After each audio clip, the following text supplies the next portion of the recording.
Hi everyone, this is Christian Arley. Welcome back to Age of Mythology Retold. I'm coming back to for the Triton campaign. Today we are finally coming to the Norvega Scandinavian world.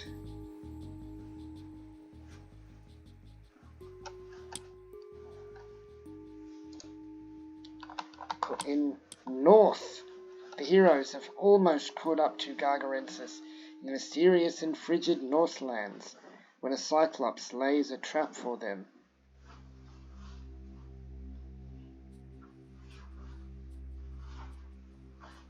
The Cyclops is laying a trap for us, and we are between the North Sea and the Baltic Sea. We might as well be between a rock and a hard place. Now, we did do the tutorial earlier. At least Gargarensis has made his path clear. This is the pass we seek. Beyond is Midgard. I hope it is warmer in Midgard. The north is full of tangled things, and texts, and aching eyes, and dead is all the innocence of anger and surprise. It's a shame that you can't cheat a Titan from Norse mythology in. I mean, The you avalanche can. has scattered our men. Our first task is to reunite our forces. We will need all the help we can muster to get through this pass alive. This pass is full of wolves. We must be careful. They mostly come out at night. Léger. Ooh, this is bad. I'm giving you 10 seconds.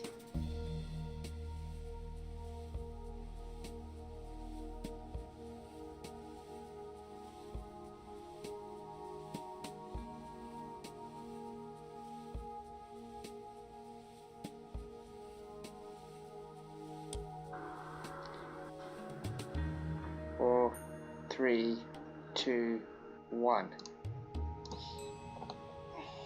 Tilbúin.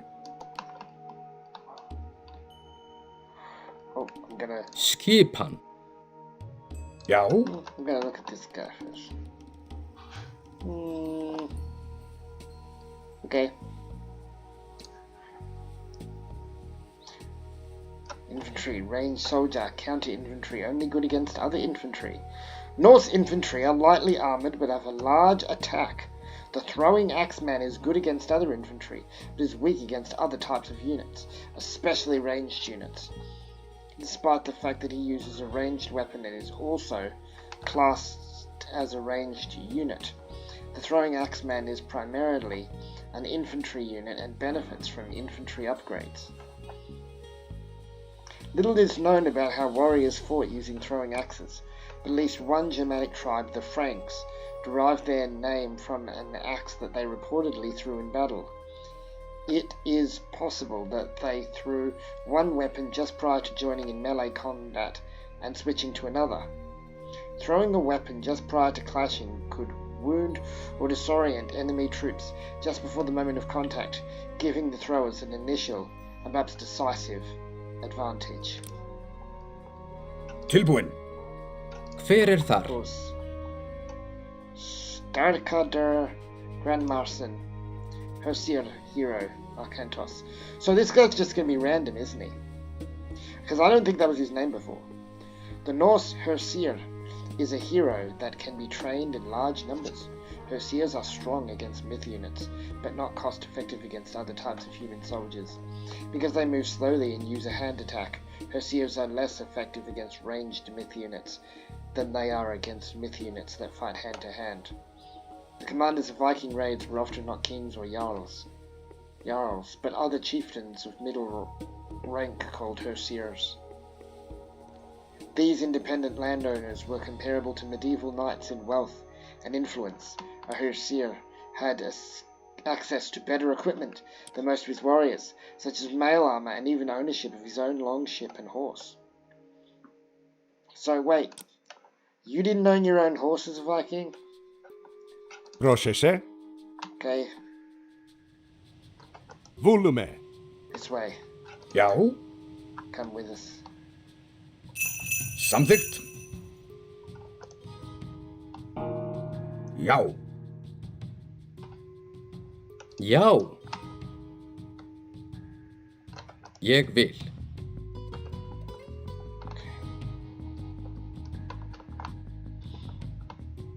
Etimos. 10 seconds.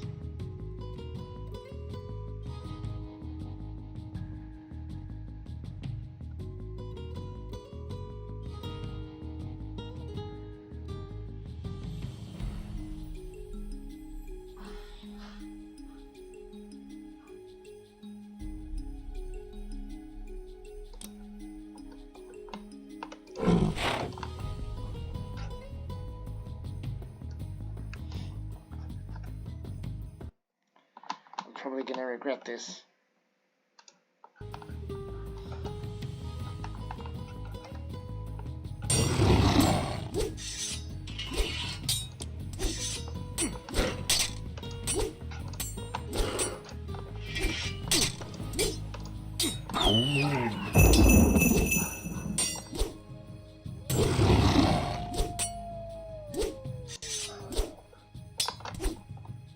You have 10 seconds.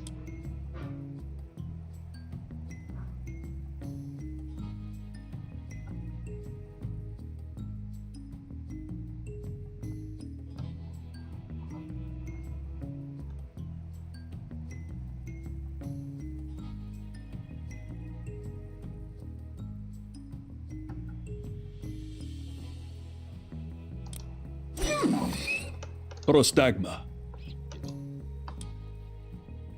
10 seconds.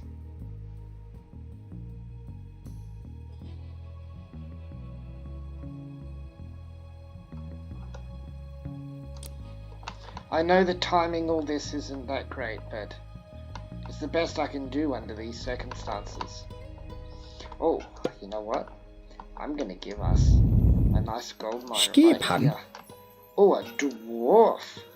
Dwarves are a secretive humanoid race that evolved from the primordial giant emir's remains, or parasites feeding on them.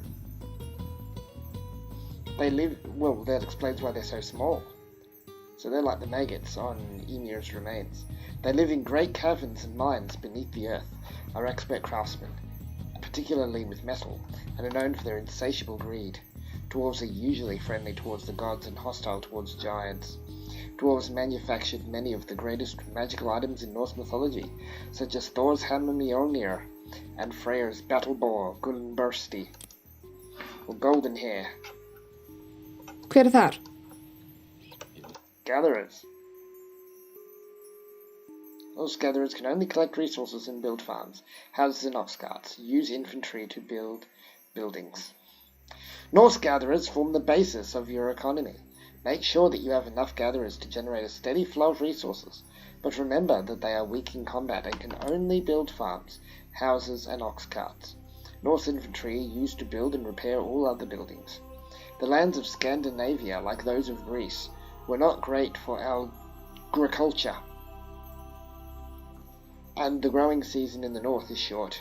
By necessity, Norse commoners spread out in small bands that supplemented limited crop yields by hunting, gathering, and fishing. The harsh climate and demanding life of the Norse forced them to become particularly good craftsmen, explorers, traders, settlers, and raiders. Hey, if you don't have enough, Hver you er gotta það? take it from other people. Ooh, okay. I'm gonna build right Sat. here. Prostagma. And Leger. nope. And you got wait. Fenris Wolf Brood. This unit. The larger the pack of Fenris wolves, the stronger they get. Good against human soldiers. Canis Fenris, signed with name Canis Fenris. Size 550 pounds. Diet deer, cattle, gods. The great wolf Fenrir of of which these monsters are just the offspring, was the product of Loki and the giantess Angrboda.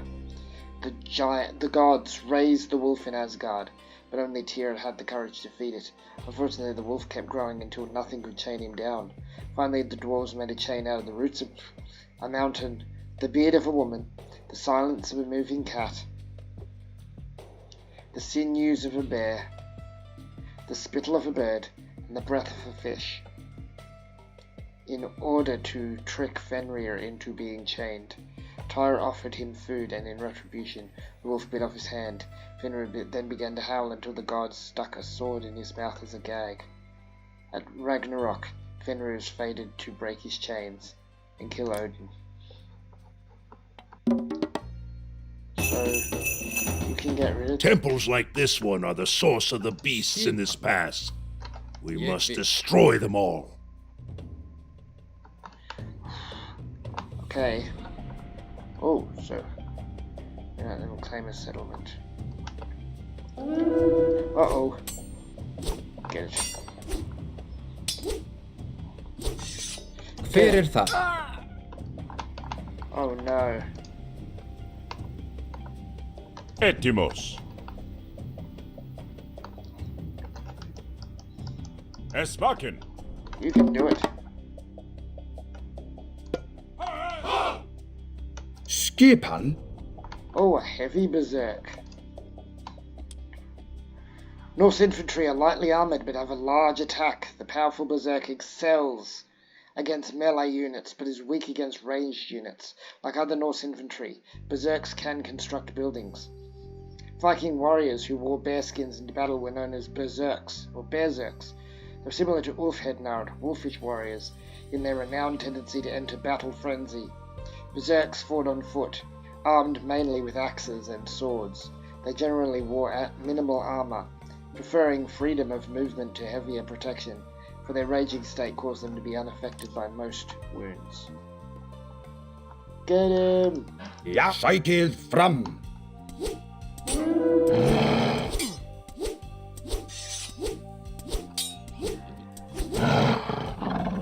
Whoa! Wait, are you here? Tilbúin. Build us a temple. Build us a temple worthy of this Ég battle. vil. Hero! Heroic! Skipan. Okay, now, you... Oh, okay. Alright. Fine. Ooh.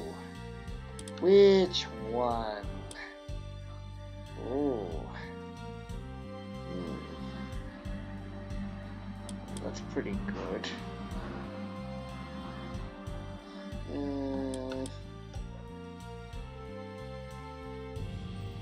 We want to kick as much butt as possible.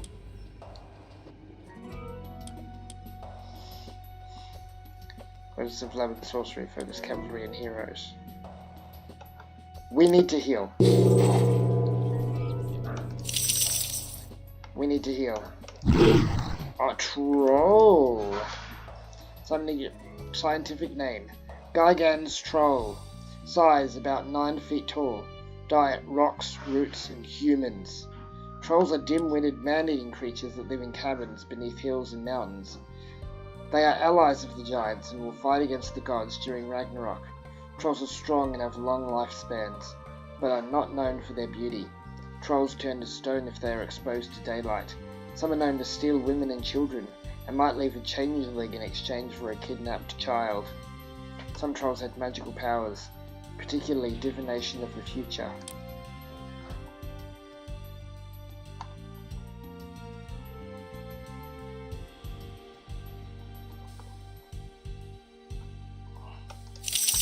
Okay.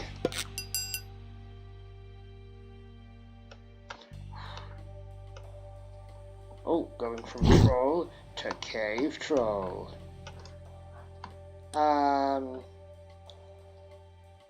There's probably no difference between these two, but 10 seconds.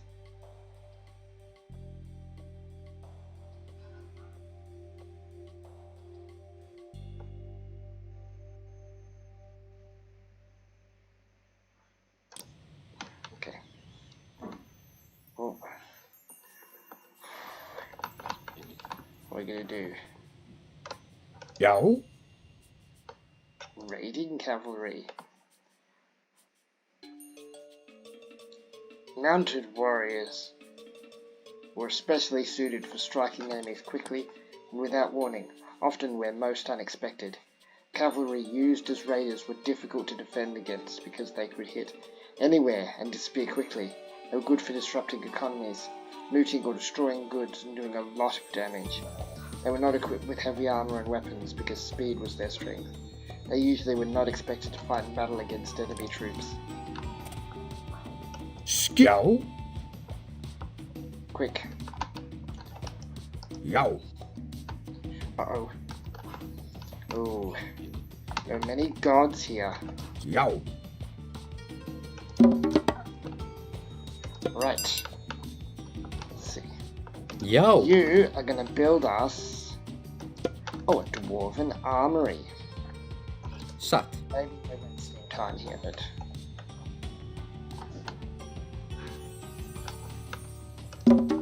Do we need that? Yes!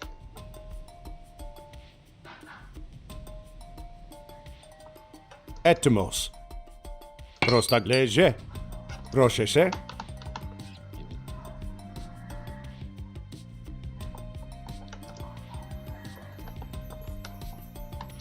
Leje, proseke, lej prostagma. Reunite everyone! Pandi. Into you. We must Ire reconvene. fer. Til skipan. Tilbúin.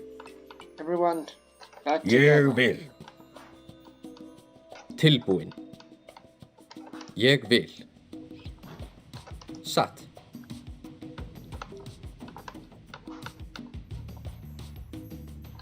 Gereg. 10 seconds.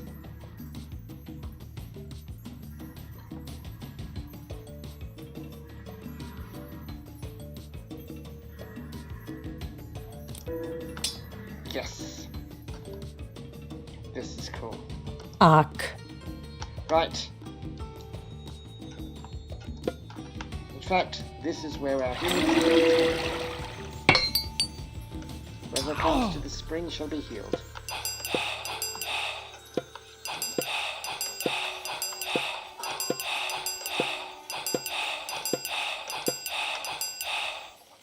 Yes.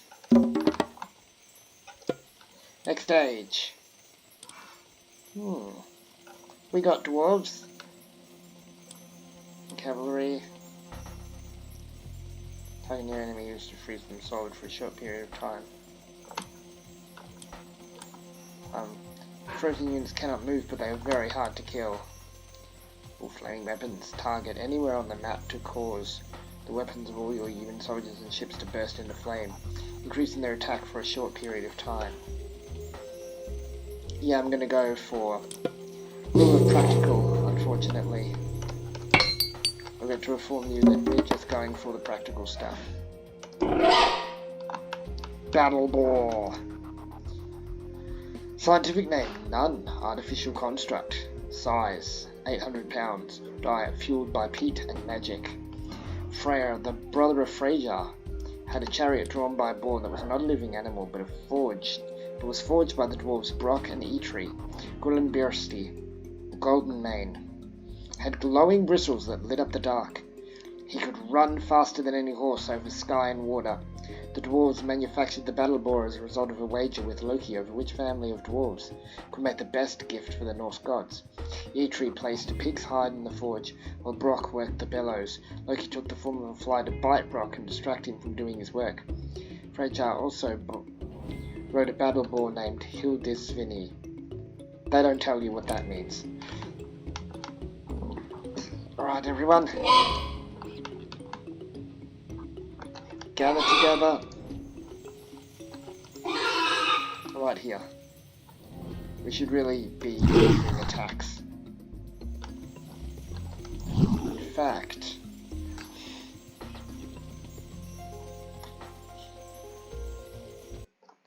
here goes nothing.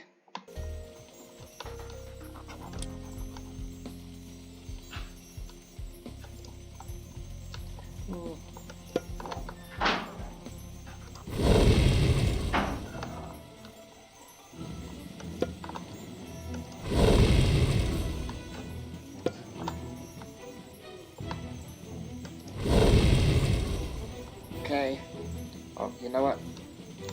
I'm committing. I'm fully committed to Atlantis. I'm building its power.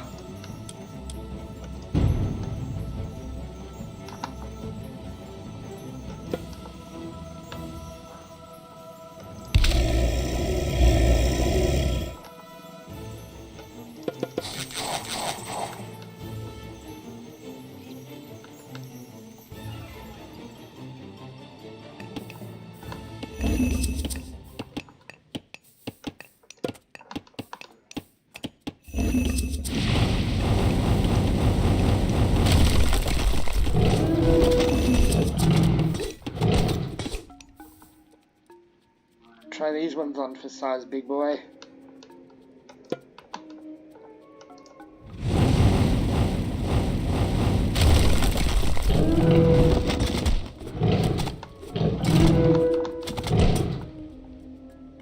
Go.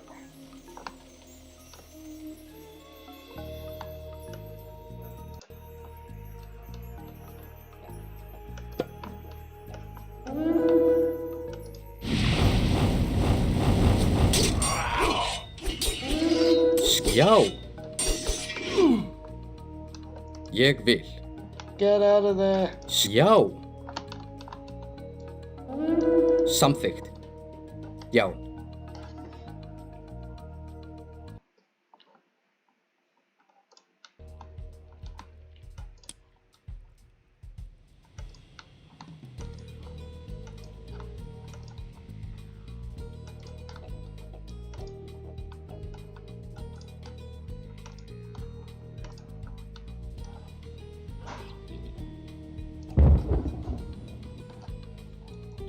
Okay, this is good.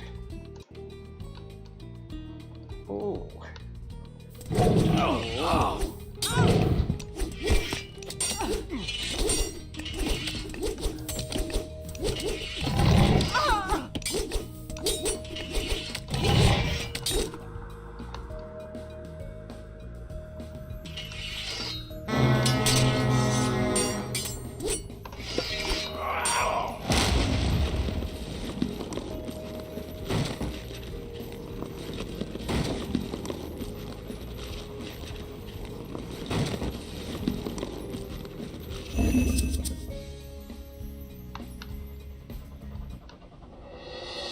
Whoa! Yes. Now, please work. Please work. Yes. Wow, we didn't have to lift a finger. That was cool. We'll have to find another way So it's a bit of a through. cheat, but it's an Atlantis We are one. being watched. Where? Hey, Wait what was here. happening? That was pretty good. Wow. That was awesome.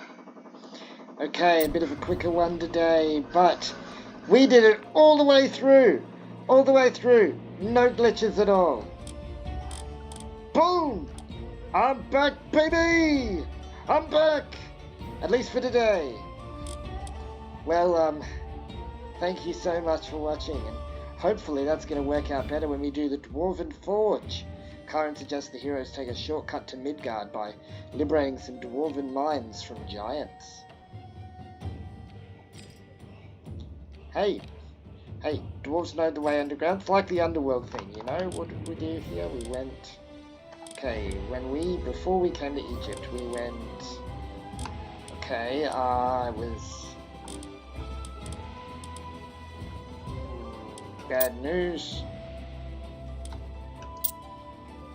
Right, so then... Okay, then we ended up here. Okay, so... Remember how we did that? And then we went here. We did that, and then we did that. And then we ended up here. That was good. That was good. So, we're going to do that again with the Dwarven Forge, hopefully. Let's hope it's not going to take us 3 episodes to do that, or 3 stories to do that. But until then, I guess we'll cross that bridge when we come to it. Or should we say, cross that tunnel when we go under it. Or when we go in it. You don't go under the tunnel, you go in it. You go under the building. You go under that building. Oh, no, you go through it. You go in. Can't go under it, you can't go over it. Going on a bear hunt, you gotta go through it. In Australia, that kills. Everyone loves the bear hunt story in Australia. I am Australian, proud Australian, and that's the story. But yes, until we actually do go through the tunnel. So we're going to have to cross that tunnel once we go through it.